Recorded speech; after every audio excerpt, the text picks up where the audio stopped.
plagiar a Carol aqui. Você está feliz, hein? Você está feliz nessa noite? Eu acho que talvez você não estava feliz, acho que agora foi um bom motivo, né? Para a gente estar feliz. Sabe, essa tarde a gente estava conversando lá na mesa e isso aqui não está na palavra, tá? Só estou fluindo. A gente estava conversando na mesa essa tarde e nós lemos um texto onde falava das prisões de Paulo e onde falava que Paulo ele permanecia alegre, mesmo preso. E aí nós começamos a nos perguntar qual era o motivo da alegria de Paulo. E nós fomos desenvolvendo isso e fomos conversando e cada um foi acrescentando algo. Mas o mais interessante é que nós conseguimos entender que Paulo estava feliz porque ele não estava atrás de um resultado, porque ele não estava atrás de algo material, porque ele não estava atrás de fazer a sua vontade. Mas Paulo estava feliz porque ele estava cumprindo algo que Jesus havia dito. Sabe, isso precisa ser a motivação do nosso coração nos dias de hoje. Cumprir aquilo que Jesus nos disse, aquilo que Jesus entregou nas nossas mãos, precisa ser o motivo da nossa alegria. Porque se o motivo da nossa alegria for pessoas, o dia que nós não tivermos essas pessoas, ou o dia que elas não reconhecerem, nós estaremos tristes. E se o nosso motivo for alcançar objetivos, o dia que nós formos frustrados e não alcançarmos aquilo que nós gostaríamos de alcançar, nós vamos ser frustrados e estaremos tristes. Mas se nós nos apoiarmos naquilo que Jesus nos disse, aí não vai importar se nós alcançamos ou deixamos de alcançar, se nós chegamos onde nós queríamos chegar, se nós fizemos exatamente como nós havíamos planejado, se as pessoas que estão conosco são as pessoas que nós gostaríamos que estivessem. Porque uma coisa só vai importar: aquilo que Jesus nos disse, aquilo que Jesus disse ao nosso respeito. Isso é o mais importante. Paulo sabia quem ele era. Paulo sabia quem havia o encontrado no caminho de Damasco. Paulo sabia quem era o seu Senhor. Amém? Paulo ali sabia, ele tinha essa certeza de quem era o seu Senhor. Ele sabia aquilo que havia guardado para ele. Eu queria primeiro... As crianças estão por aí? Ou já subiram? Poxa, minha introdução toda aqui para as crianças. O objetivo era elas escutarem, mas amém, elas já subiram. Aí eu ia orar com elas agora. Mas amém, elas estão abençoadas. Os professores já estão orando com elas lá, amém? Só queria registrar, eu não esqueci. Esse era o plano. Amém? Então, já que as crianças já subiram, vamos abrir a nossa Bíblia, ou liga a sua Bíblia aí num texto que está em João 17. João capítulo 17, verso 25 e 26. É um texto curto, é só para introduzir, a gente não vai ficar só nisso, mas eu gostaria que a gente partisse daí. Amém? Você achou? Se você não achou, eu te espero. Amém? Eu sei que está lá na tela, mas se você puder, encontre o texto, mesmo que você esteja com a sua Bíblia online aí, encontre o texto. Vamos lá? Vamos ler junto. Dei aí para você mesmo. Eu vou ler aqui e a gente vai junto dar esse pontapé inicial. Vamos lá, João 17, 25 e 26. Pai justo, o mundo não te conheceu, eu porém te conheci, e também estes compreenderam que tu me enviaste. Eu lhes fiz conhecer o teu nome e ainda o farei conhecer, a fim de que o amor com que me amaste esteja neles e eu neles esteja. Amém?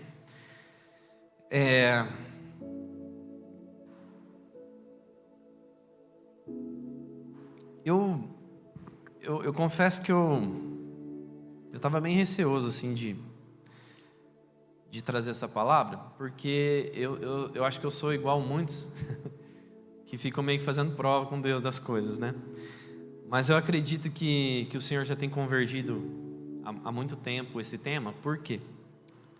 Eu vou pedir uma licença aqui, né, para parafrasear muitas coisas que a Sara falou, por coincidência ou não, não acreditamos nisso, né? Mas tem muito a ver com aquilo que a gente ouviu já no último culto quartiangues. Eu acredito que a gente tem vivido, e aí eu falo que nós temos vivido, porque a gente não pode se colocar fora, né? Jesus mesmo disse, né? Eu não te peço que Ele te tire eles do mundo, não é? Mas que os livre do mal.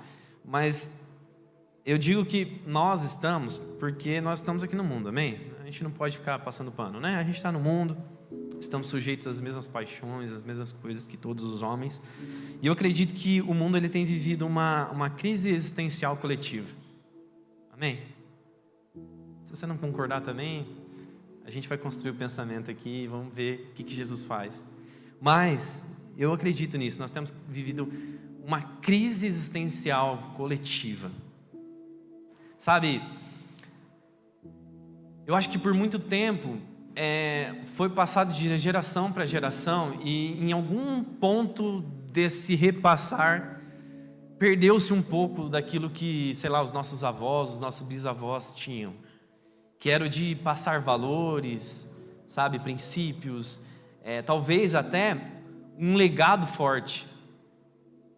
E quando eu falo legado forte, eu não estou falando só sobre legado mesmo assim de caráter, né, de posicionamento, mas eu digo de todas as coisas. Eu não acho que isso seja certo e nem errado, mas eu acredito que muitos vão concordar comigo quando eu digo que era muito comum antigamente até as profissões passarem de pais para filhos. Isso eu acho muito bonito isso, embora não tenha acontecido comigo. Não tive essa oportunidade de ter a profissão do meu pai, da minha mãe repassada para mim, mas eu acho isso muito legal. Eu acho que isso faz parte do legado. E por algum motivo, por alguma razão, existe um círculo que nunca se fecha, e muitas pessoas usam esse círculo que nunca se fecha para dizer assim, eu não sei se eu vou me enrolar agora, mas vocês me ajudam se eu me enrolar aqui, que eu tenho certeza que alguém já ouviu isso, que tempos fáceis geram homens fracos, né? E homens fracos geram tempos difíceis, e tempos difíceis geram homens fortes. Homens fortes geram tempos fracos, né? Tempos fáceis. Eu acredito por algum motivo, na ruptura do tempo aí, né, do que a gente está vivendo, em algum momento houve essa ruptura onde a gente parou de receber esses princípios, esses valores, ou talvez a gente simplesmente uma geração que parou de ouvir, e mais do que isso, parou de replicar isso. Sabe, eu não estou querendo generalizar, existem ainda muitas pessoas, e eu quero crer que a igreja faz parte dessas pessoas que estão caminhando nesse propósito. Mas, infelizmente, se a gente olha para o mundo de uma forma geral, a gente está vendo uma pancada de gente que não sabe por que existe. E pior do que isso, uma pancada de gente que não sabe para onde está indo. Isso é muito ruim. É muito ruim porque, mesmo que nós, e a palavra nos diz que muitos são chamados e poucos são escolhidos, e aí eu quero, mais uma vez, falar essa frase de uma outra forma, como realmente ela é, né? A tradução fiel, que diz que muitos são chamados, mas poucos participam. Essa que é a real. Nós olhamos para essa multidão de pessoas e nós nos encontramos, talvez, e aí de novo eu não quero generalizar, porque eu muitas vezes me incluí nessas pessoas que não sabiam para onde estavam caminhando, mas nós somos minoria. E infelizmente, como esse círculo aí funciona, homens e mulheres que não sabem para onde estão indo, homens e mulheres que não sabem o que estão fazendo, para que existem, para que eles foram criados, vão gerar tempos difíceis. Eu acredito que nós estamos vivendo, exatamente nesse dia, nesse momento, tempos difíceis. Nós estamos vivendo momentos em que, talvez, baluartes da nossa sociedade estão sendo abalados. como justiça, não é mesmo? Nós estamos vivendo momentos instáveis, incertezas, não sabemos mais o que a gente pode, o que a gente não pode falar, Você não sabe o que você pode fazer, o que você não pode fazer, mesmo que esteja na lei, você não sabe se você pode, se não pode. Tudo é motivo para a gente, distorcer aqui, distorcer ali, julgar da forma como eu quiser. E isso está fazendo com que nós tenhamos essa crise existencial coletiva. E mais do que isso, não levando toda a responsabilidade para o lado de lá, mas puxando para nós temos colocado coisas no lugar de pessoas. Nós temos feito isso. Hoje, o ter, o estar e o fazer estão substituindo o ser. Você é medido pelo que você tem, você é medido por onde você está, ou a posição que você ocupa, você é medido pelo que você faz, mas menos pelo que você é. Se nós vamos para o lado financeiro, quem tem mais? Quem ganha mais? Quem compra mais? Quem viaja mais? Não é assim? Quem tem mais fotos de viagem para postar no Instagram? Aí depende, se eu vou para um lugar aqui perto, se eu vou para Dubai. E o mundo vai se moldando por isso. Estou errado? E aí as pessoas que são ainda mais, talvez mais em crise existencial, olham para essas coisas e começam a se perguntar: acho que eu não fui criado para nada, eu acho que eu fui criado para sofrer, para não ter nada, para não ser ninguém. Todo mundo está fazendo tudo e eu não estou fazendo nada, eu estou perdendo tudo. Se nós vamos para o lado ministerial, nós podemos falar isso hoje. A crise que nós vivemos hoje, relativa a ministério, é muito grande. Meus amigos, eu não sei se vocês andaram percebendo as redes sociais nos últimos meses, mas o que tem acontecido de escândalos dentro das instituições religiosas é algo absurdo e assustador. Denúncias e mais denúncias, apuração, igrejas se desfazendo, coisas absurdas acontecendo. E me desculpe, mas a gente não pode botar a culpa para o lado de lá. Que infelizmente o lado de lá nem crê nessas coisas. Somos nós mesmos que estamos fazendo isso. Ou melhor dizendo, é a própria igreja que tem feito isso. Se nós vamos para o ministério, nós olhamos e nós começamos a ser medidos por se nós somos da oração, se nós somos do time de louvor, se nós pregamos, se nós temos cargo, se nós lideramos pessoas, se nós, como vou parafrasear agora a Sara aqui, se nós somos vistos ou não. Isso é uma coisa que marcou muito na mensagem que a Sara trouxe. Nós somos medidos por se nós somos vistos ou não. Quem é visto faz, quem não é visto não faz. Quem é visto tem muito valor, quem não é visto não tem valor. E nessa analogia, é preciso que a gente olhe para isso como uma construção. Afinal de contas, a Bíblia compara o reino de Deus, compara a igreja, compara a nossa vida como servo a uma construção, né? E se nós olharmos para o que realmente sustenta uma edificação, não são só as colunas que estão aqui, não é só a parede, não é só aquilo que adorna, aquilo que é visto, mas principalmente aquilo que não é visto. O essencial está aqui embaixo.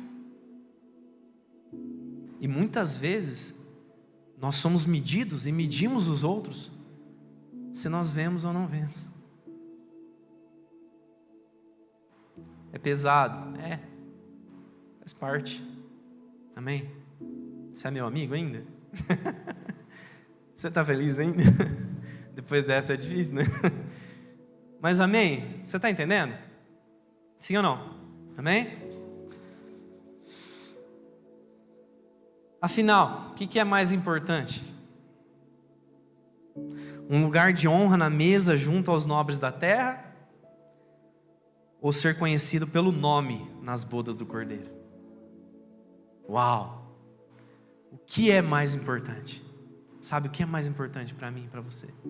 É mais importante nós nos assentarmos numa mesa de honra, nós estarmos cercados de pessoas do alto, ou no grande dia, no grande dia, você ouvir assim: Anderson, vem, servo bom e fiel, pode se sentar aqui, entra no gozo eterno. O que é mais importante? A pontinha da corda ou a eternidade que sobra? O que é mais importante? Você está comigo? Estar na mesa de honra com os nobres que têm alta posição e fazem coisas importantes, ou ouvir a doce voz dizendo: servo bom e fiel. Talvez o grande problema de tudo isso talvez seja uma criação de um marketing universal de que as coisas só são boas se elas são vistas. Desculpem os marqueteiros, mas quem não é visto não é lembrado, né? As eleições estão aí e não deixam mentir, né? Quem tem mais publicação, quem tem mais material, quem é mais visto, quem tem mais exposição, isso é bom. Mas e as joias? E as pérolas?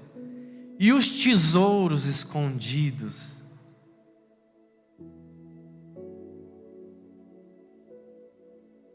Sabe, eu acredito muito nisso, que aquilo que tem mais valor muitas vezes é difícil de encontrar.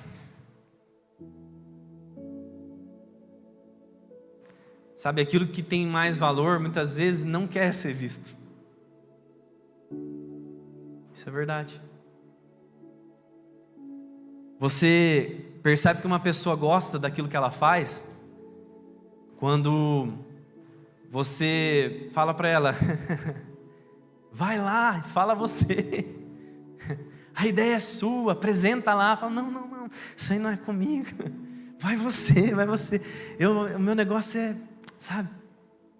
E aqui eu não estou fazendo apologia a não aparecer, tá, gente? Pelo amor de Deus. A gente precisa dar a cara. A gente precisa estar aqui. A gente precisa estar em lugares de destaque na sociedade, até porque nós somos o corpo de Cristo aqui na sociedade, aqui na terra. Mas eu não sei se você está entendendo o que eu estou falando. Nós não podemos ser medidos e nós não podemos medir por aquilo que nós vemos. Ou pelo que se as pessoas são vistas ou não.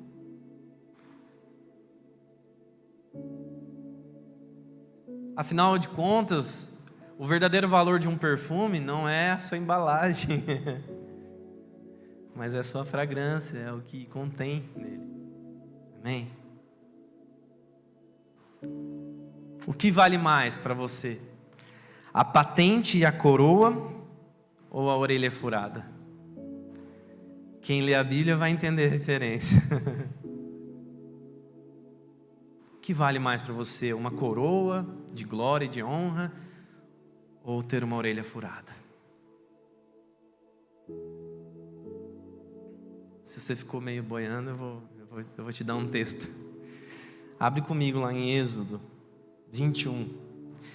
Esse mesmo dizer, essa mesma ideia aqui, essa mesma lei, ela está presente lá em Êxodo, mas também está presente em Deuteronômio, tá? Mas eu quero ler especificamente o Êxodo 21, que é o primeiro lugar onde ela aparece. Então, Êxodo 21, do 1 ao 6, diz assim: são estes os estatutos que lhes proporás, Se comprares um escravo hebreu, 6 anos servirá, mas ao 7º sairá forro, de graça, ou seja, ele sairá livre, liberto, vai ser liberto. Se entrou solteiro, sozinho sairá. Se era homem casado, com ele sairá a sua mulher. Se o seu senhor lhe der mulher, e ela der à luz filhos e filhas, a mulher dos seus filhos serão do seu senhor, e ele sairá sozinho. Porém, se o escravo expressamente disser: eu amo o meu senhor. Eu vou repetir. Se o escravo disser: eu amo o meu senhor, eu amo minha mulher e meus filhos, não quero sair forro, então o seu senhor o levará aos juízes e o fará chegar à porta ou à ombreira, e o seu senhor lhe furará a orelha com uma sovela, e ele o servirá para sempre.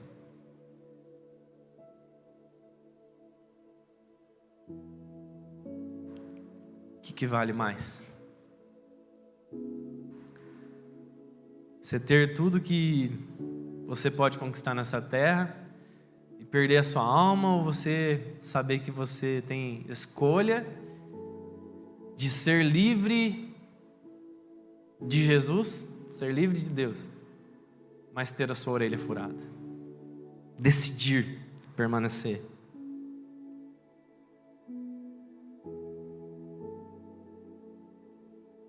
Sabe, eu não sei se você pensa como eu, mas eu não me apoio. Estava falando para a Carol hoje, né? A dificuldade da vida do pequeno Cristo, né? Do cristão é não fazer a sua vontade. Essa é a dificuldade. Não é nem resistir o diabo, não é nem cumprir os mandamentos e tudo mais, porque isso aí, se você cumpre as leis da terra, você vai cumprir também, mas o difícil mesmo é você não fazer a tua vontade. O difícil mesmo é você falar assim: eu poderia fazer a minha vontade, mas eu quero fazer a vontade de Deus. Você está me entendendo? Muitas vezes não é não fazer errado, cara.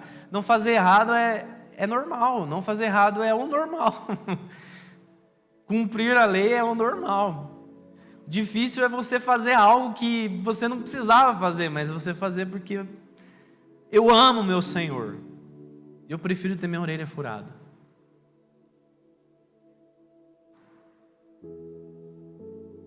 Sabe, a orelha furada, nesse aspecto, ela representa algo muito importante para nós.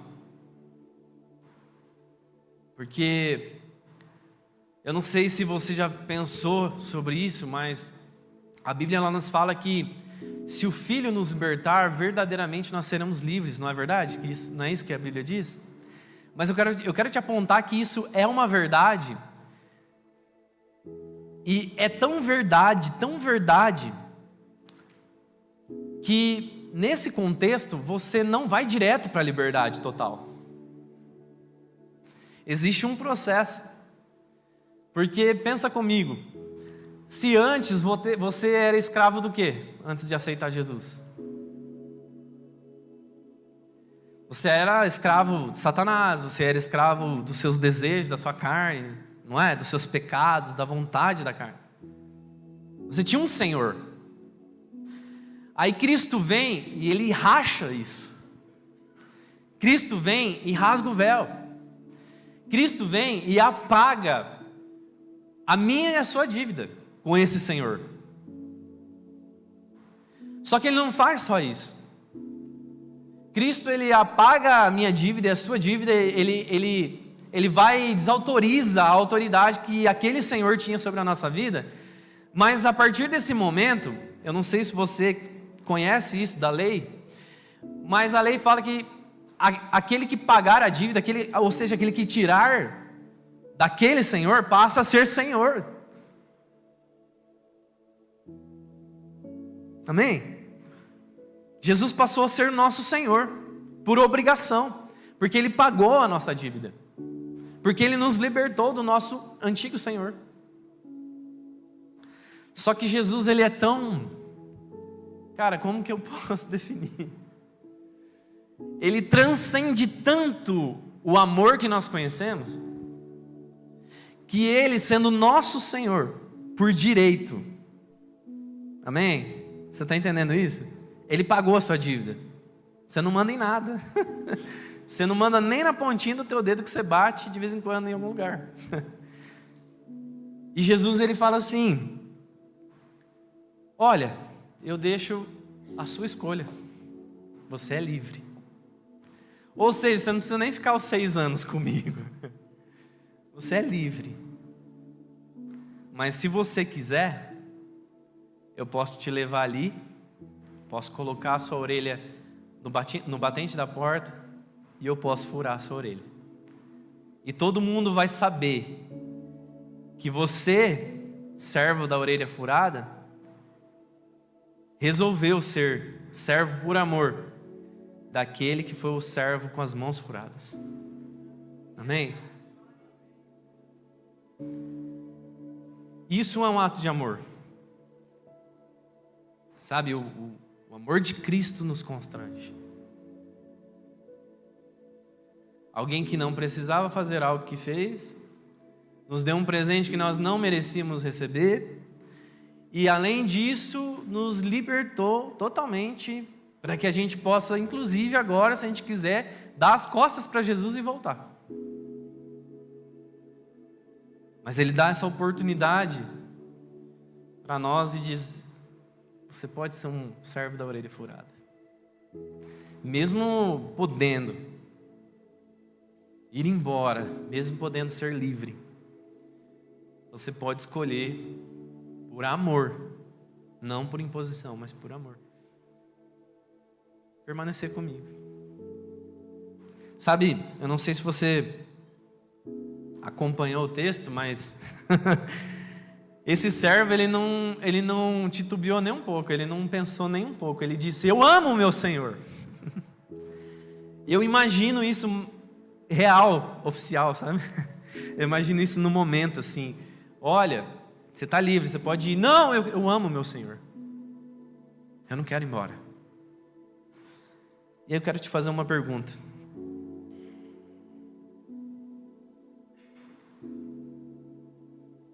Por que você acha que o servo preferiu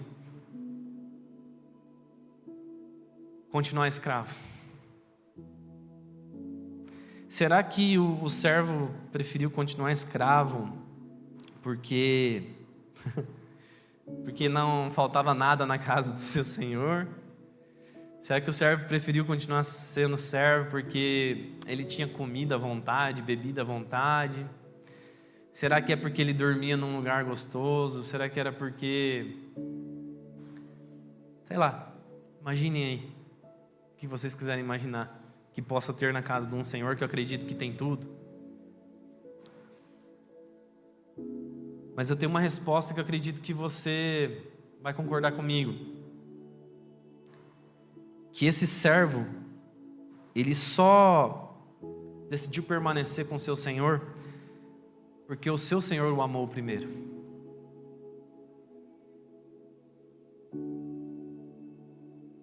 Sabe, o seu Senhor o amou primeiro. Eu imagino que um animal que é maltratado e não pensa, na primeira oportunidade que ele tiver, ele vai embora, ele foge, para bem longe, que é para não dar chance do dono encontrar. Mas sabe, se nós somos tratados com carinho, com amor, mesmo que a gaiola estiver aberta, você não vai querer sair. Tô certo? Porque nós fomos amados primeiro. Porque Jesus nos amou primeiro. Porque a gente, sendo pecador, escravo de Satanás e dos nossos pecados, Ele nos amou primeiro e se entregou na cruz por nós, para pagar a dívida que era nossa. Porque Jesus nos amou primeiro, porque o Pai nos amou de tal maneira que Ele deu o seu único Filho, antes mesmo da gente aceitar, por amor a nós. O que Ele tinha de mais precioso, talvez todo o tesouro que ele tinha, porque ele nos amou. É por isso que nós apresentamos nossas orelhas. É só por isso. Porque comida você vai arranjar. O sol brilha para todos, a chuva cai para todo mundo. Mas o amor dele é só para os servos da orelha furada. Amém? Você está comigo ainda? O que faz o servo amar o seu Senhor é o amor do seu Senhor por ele. 1 João 4,19 diz que Jesus nos amou primeiro. Por isso o amamos de volta. Com certeza o servo foi amado pelo seu Senhor a ponto de, tendo a oportunidade de ser livre, preferir furar a orelha. Não é só dizer assim, eu vou ficar. É tipo, faz uma marca em mim, eu sou teu. Eu quero te perguntar uma coisa. Qual a marca que você já deixou Jesus fazer em você? Você já se perguntou isso?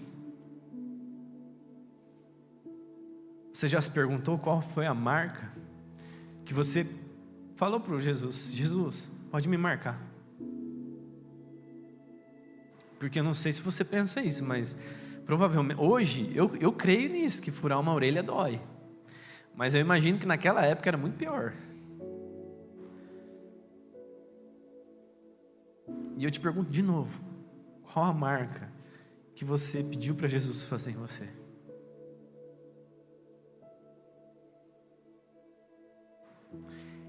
A Carol sempre fala algo que eu acredito que isso já exista, mas ela sempre fala, que faz muito sentido, acho que foi a Pamela que falou uma vez numa pregação, é justo que muito custe o que muito vale.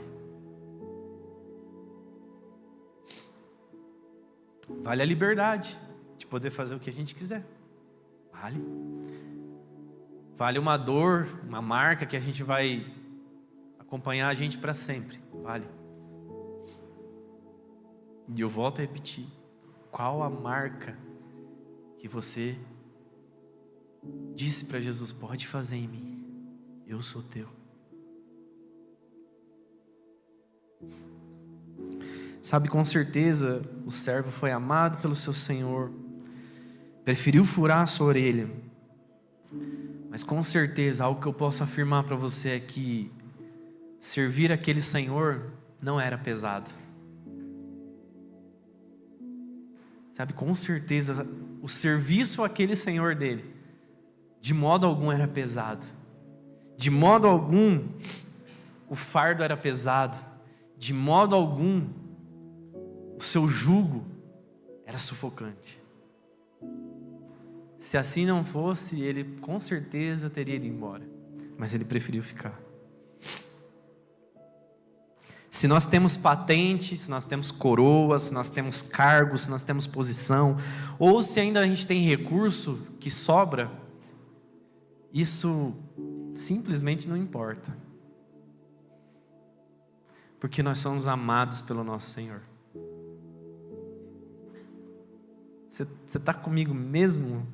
Você está comigo mesmo? Jesus ama você.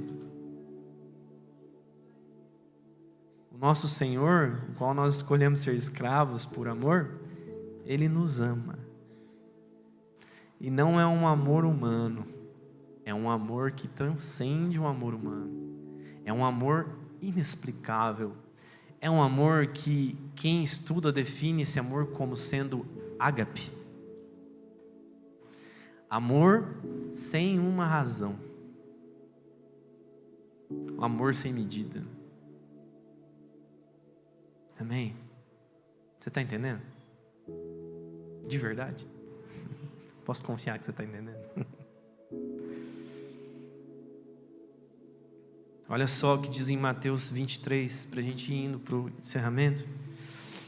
Mateus 23, do 1 ao 8 diz assim: Então falou Jesus às multidões e aos seus discípulos: Na cadeira de Moisés se assentaram os escribas e os fariseus. Fazei e guardai, pois tudo quanto eles vos dizem. Porém, não os imiteis nas suas obras, porque dizem e não fazem. Atam fardos pesados e difíceis de carregar, e os põem sobre os ombros dos homens, entretanto, eles mesmos nem com o dedo querem movê-los. Praticam, porém, todas as suas obras com o fim de serem vistos dos homens, pois alargam os seus filactérios e alongam as suas franjas. Amam o primeiro lugar dos banquetes e as primeiras cadeiras nas sinagogas, as saudações nas praças e os serem chamados mestres pelos homens. Vós, porém, não sereis chamados mestres, porque um só é o vosso mestre, e vós todos sois irmãos. Meus amigos, o fardo de Jesus é leve e o jugo dele é suave. Ele nos ama. Deixa eu te falar uma coisa, com muito carinho, com muito jeitinho. Se está pesado, não é de Jesus. Tá bom? Você está entendendo? Se está pesado, se está difícil, não é dele. Escolha ser um servo da orelha furada. Sabe, meu amigo, se você ficar se importando com o que o teu chefe lá no trabalho acha de você, se você ficar se importando com o que fulano, beltrano, ciclano acha de você, você vai morrer cedo. Ou no mínimo você vai ficar louco. Sabe, servir a Jesus é leve. E eu falo isso com muito temor, porque servir a Jesus não é vir na igreja, servir a Jesus não é estar no ministério aqui dentro, servir a Jesus não é ficar aqui no microfone, servir a Jesus não é tocar uma música aqui, servir a Jesus não é só isso.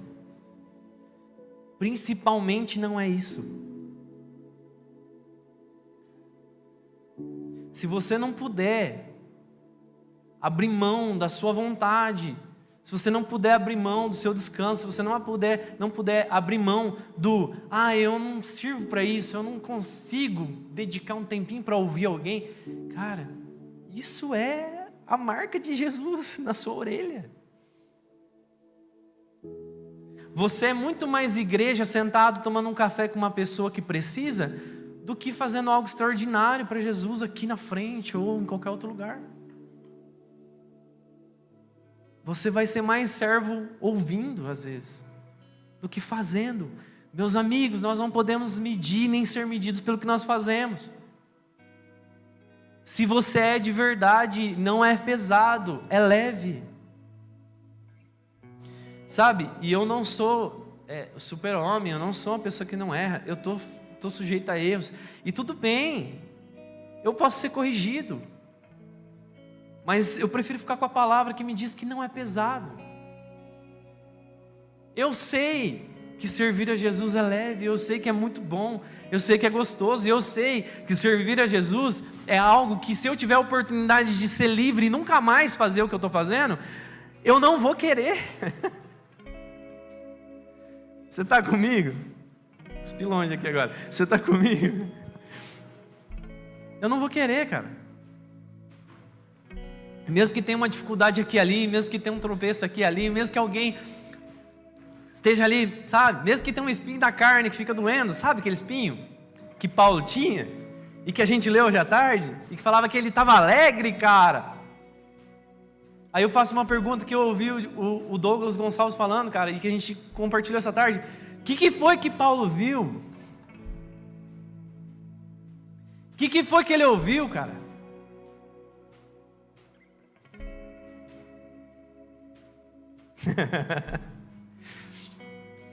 O que foi que os dois homens no caminho de Emaús viram e ouviram, que fez com que eles tivessem seus corações aquecidos?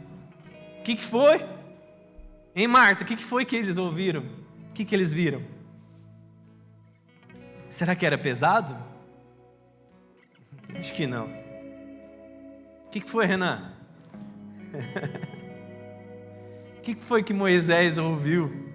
O que ele viu? Que mesmo duro de palavras, mesmo caipirão da roça, ele falou: eu vou. Não, eu vou, vale a pena ir.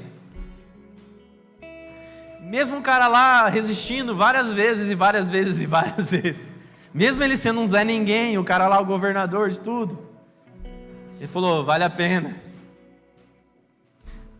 Mesmo diante de um mar fechado, ele falou assim: não vou me entregar, vale a pena. Vamos botar o cajado no mar. Deus vai fazer um negócio aqui. Você está comigo? O que foi que João viu? Hein? Ô Alex, o que foi que João viu, hein? O que ele viu? Pastor, o que foi que João viu? Que fez ele suportar um exílio lá na ilha de Patmos. Segundo os historiadores, ser colocado sua cabeça no óleo quente. O que foi que ele viu, cara? O que ele ouviu? O que ele sentiu? O que foi que os mártires viram? Cadê o Estevão? Estevão tá ali? Ô Estevão, o que foi que o Estevão viu? Você já parou para pensar nisso? O que foi que Estevão viu, cara, no momento da sua morte? A gente sabe. Que fez ele aceitar ser apedrejado até a morte, cara. O que eles viram? O que eles viram, cara? Sabe, eu só posso te dizer uma coisa. Eu não sei o que eles viram, mas eu sei o que eles sentiram. O amor ágape. Eu sei que a orelha dele estava furada, com certeza. Eu sei disso. E nessa noite eu quero te convidar, cara. Porque tem um texto ainda que diz, em Mateus 11, 28 a 30, vinde a mim, todos que estáis cansados e sobrecarregados, eu vos aliviarei. Tomarei sobre vós o meu jugo. Tomai sobre vós o meu jugo e aprendei de mim que sou manso e humilde de coração, e achareis descanso para a vossa alma, porque o meu jugo é suave e o meu fardo é leve. Jesus é leve, cara. Abandona esses pesos que você está carregando, cara. Homem, mulher, adolescente, jovem, criança, abandona esse peso. Abandona, cara. Vai ter uma marca, vai doer, tem uma marca. Mas abandona, vale a pena. Vale a pena. Vale a pena. Abandona. Não é pesado. Não pode ser pesado. Eu quero te convidar nessa noite, se você entendeu essa palavra, a você ficar em pé mais do que isso. Eu quero convidar você, na liberdade, na espontaneidade. Você pode escolher ser um servo da orelha furada ou não. Quero te convidar a você gastar um tempo com o seu Senhor. Eu quero te convidar aqui a você gastar um tempo compartilhando do jugo pesado que você está carregando, do fardo pesado que você está trazendo. Mas eu te convido nessa hora a você abandonar esse fardo aqui na frente, a você deixar esse peso, a você trocar o seu fardo com Jesus.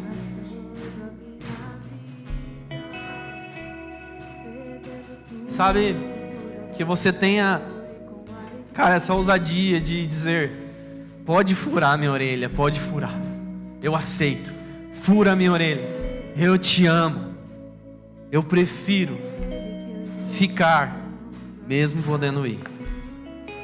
Amém? Gaste um tempo aqui, se você quiser vir, fica à vontade, você é livre.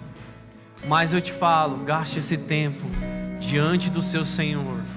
Diante do Senhor, onde você disse: Senhor, eu te amo, fura a minha orelha, marca a minha vida, deixa uma marca do Senhor em mim. Eu quero que todos saibam que eu pertenço ao Senhor. Amém? Já vou convidar o pastor para vir aqui. Fica à vontade, gaste um tempo com o Senhor aqui.